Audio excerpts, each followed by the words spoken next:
Israel के army chief की चेतावनी ने एक नया विवाद खड़ा कर दिया है। डोनाल्ड ट्रंप के बयान के कुछ घंटे बाद ही इजरायली सेना अध्यक्ष ने साफ कहा कि ईरान के खिलाफ जंग अभी खत्म नहीं हुई है। इससे पहले ट्रंप ने कहा था कि अगर जरूरत पड़ी तो ईरान पर दोबारा हमला किया जा सकता है। अब सवाल उठ रहा है कि क्या फिर से कोई बड़ा टकराव शुरू होने वाला है? क्या ईरान के खिलाफ जंग की वापसी हो सकती है? इस बयान के बाद मिडिल ईस्ट में तनाव और ज्यादा बढ़ने की आशंका जताई जा रही है।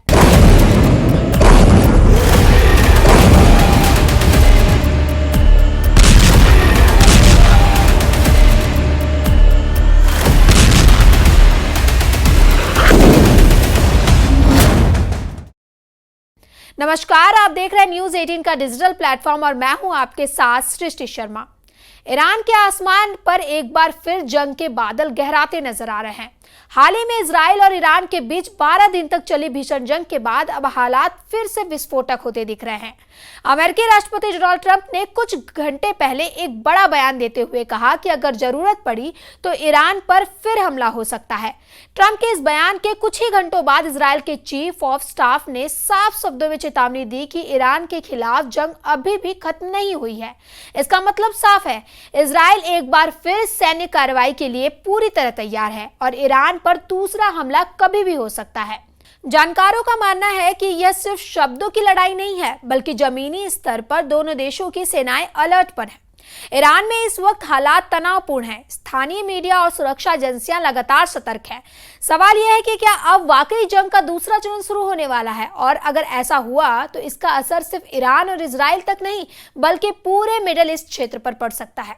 इजरायली रक्षा अधिकारियों की तरफ से एक और बड़ा बयान सामने आया है। इजराइल के deputy chief of staff Eyal Zamir ने साफ कर दिया है कि गाजा में हमले जारी रहेंगे, लेकिन अब असली निशाना ईरान और उसके प्रॉक्सी नेटवर्क हैं। यानी इजराइल की रणनीति अब गाजा तक सीमित नहीं रहेगी, बल्कि ईरान के सहयोगी संगठनों जैसे हिजबुल्लाह, हूती और सीरियाई मोर्चों पर भी फोकस बढ़ेगा।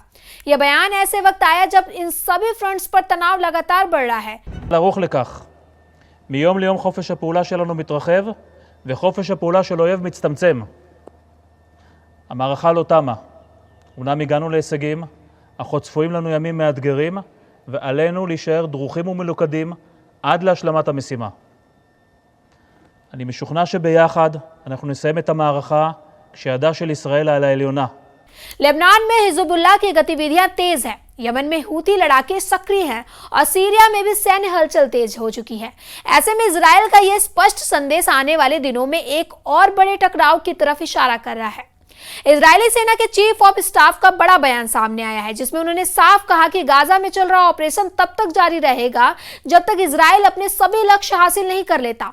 उन्होंने ये भी माना कि इस ऑपरेशन की इजराइल को भारी कीमत चुकानी पड़ रही है, चाहे वो सैनिकों की जान हो, आम नागरिकों की सुरक्षा या आर्थिक नुकसान। इसके बावजूद उनका कहना है कि पीछे हटने का तो सवाल ही नहीं उठता।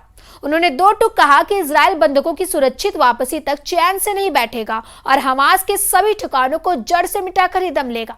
यह बयान ऐसे समय पर आया जब गाजा, लेबनान, सीरिया और यमन के मोर्चों पर तनाव लगातार बढ़ रहा है। इजराइल अब सिर्फ हमास नहीं बल्कि ईरान और उनके प्रॉक्सी नेटवर्क को भी खुली चुनौती दे रहा है। Will be remembered in history as one of Israel's most daring and successful operations, a defining moment for Israel, the Jewish people and the world. The IDF will continue to defend the people of Israel. इयाल जमीर इस वक्त Israeli रक्षा बलों के general staff के प्रमुख हैं। उन्होंने ये अहम जिम्मेदारी इसी साल 5 मार्च को संभाली है। इससे पहले जमीर इजराइल के रक्षा मंत्रालय में महानिदेशक के पद पर भी काम कर चुके हैं। साल 2018 से 21 तक उन्होंने सेना की दक्षिणी कमान के कमांडर के रूप में काम किया और साथ ही डिप्टी चीफ ऑफ स्टाफ की भूमिका भी निभाई। सेना में रणनीतिक, ऑपरेशन और नेतृत्व के अनुभव के साथ जमीर को इजरायली सुरक्षा ढांचे का एक सख्त लेकिन निर्णायक चेहरा माना जाता है। लेकिन यहाँ कहानी ईरान की नई चुनौतियों को लेकर है, वो चुनौतियां जिनके बारे में पहले डोनाल्ड ट्रंप और अब इजराइल के चीफ ऑफ स्टाफ बयान दे रहे हैं। महज कुछ घंटों के अंतराल पर आए ये बयान बता रहे हैं कि ईरान को लेकर इजराइल और अमेरिका के बीच जरूर कोई नया प्लान तैयार हो चुका है।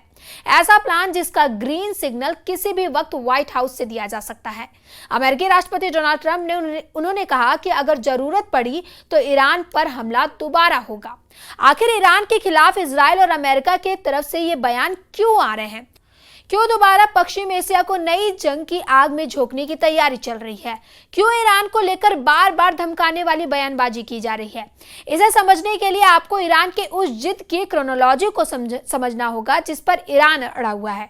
वो है न्यूक्लियर एनरिचमेंट वाली जिद, परमाणु ठिकानों को पहले की तरह बनाने की जिद, और सबसे अहम खामनेई के सरेंडर न करने की जिद। और इसी जिद का ईरान के विदेश मंत्री अब्बास अरागची भी कुछ ही घंटों पहले ऐलान कर चुके हैं, जिसमें वो भले ही पहली बार न्यूक्लियर प्रोग्राम को हुए नुकसान की बात कबूल कर रहे हैं, लेकिन ये भी कह रहे हैं कि ये अब ईरान के लिए सिर्फ तकनीक की रक्षा का मुद्दा नहीं है, बल्कि ईरान के लिए राष्ट्रीय सम्मान का मुद्दा है। अब्बास अरागची के इसी बयान के बाद अमेरिकी राष्ट्रपति डोनाल्ड ट्रंप ने social media handle truth social पर लिखा था कि जरूरत पड़ी तो ईरान के खिलाफ फिर से हमला किया जाएगा। लेकिन ईरान ने भी साफ कर दिया है कि वो किसी भी दबाव में झुकने वाला नहीं है। उसने जिस दिशा में अपना कदम बढ़ा दिया है उस दिशा में ईरान को कोई वापस नहीं ला सकता। यानी न्यूक्लियर एनरिचमेंट को लेकर ईरान हर तरह की चुनौती का सामना करने के लिए तैयार है। अब्बास अरागची का वो बयान सुनिए जो इस बात की ओर से इशारा कर रहा है कि पश्चिमी एशिया में एक नया बारूदी बवंडर उठने वाला है। ईरान अब अपने रुख में थोड़ी नरमी दिखाता नजर आ रहा है। उसे भी यह एहसास है कि उसकी जिद उसे बहुत भारी पड़ सकती है। यही वजह है कि अब ईरान के विदेश मंत्री कुछ नरम लहजे में बात कर रहे हैं और बीच का रास्ता निकालने की कोशिश कर रहे हैं। ईरान का कहना है कि वो न्यूक्लियर संवर्धन की प्रक्रिया को आगे तो बढ़ा रहा है, लेकिन उसका मकसद सिर्फ शांतिपूर्ण है। ईरानी विदेश मंत्री ने साफ किया कि उनका देश कभी परमाणु हथियार बनाने की दिशा में कदम नहीं उठाएगा। हालांकि इसके बदले में ईरान की शर्त भी साफ है कि हेउस पर लगे हुए अंतर्राष्ट्रीय प्रतिबंध हटाए जाएं। यानी ईरान कूटनीति का रास्ता खुला रखना चाहता है, लेकिन दबाव के बीच अपनी शर्तों से भी पीछे नहीं हट रहा है। It is now stopped because yes, damages are serious and severe, but obviously we cannot give up our enrichment because it is an achievement of our own scientists, and now more than that, it is a question of national pride. Technology is there. Our nuclear program, our enrichment program is not something imported from outside that can be destroyed by bombings. It is developed by ourselves. It is an achievement by ourselves. The technology is there. The scientists are there. You know, the people who have run these facilities are there.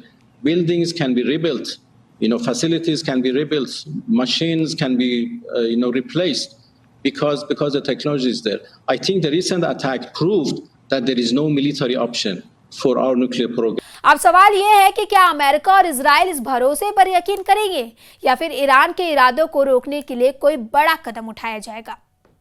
ऐसे ही खबरों के लिए देखते रहें news 18 का digital platform और हमारे channel को सब्सक्राइब करना ना भूलें। धन्यवाद।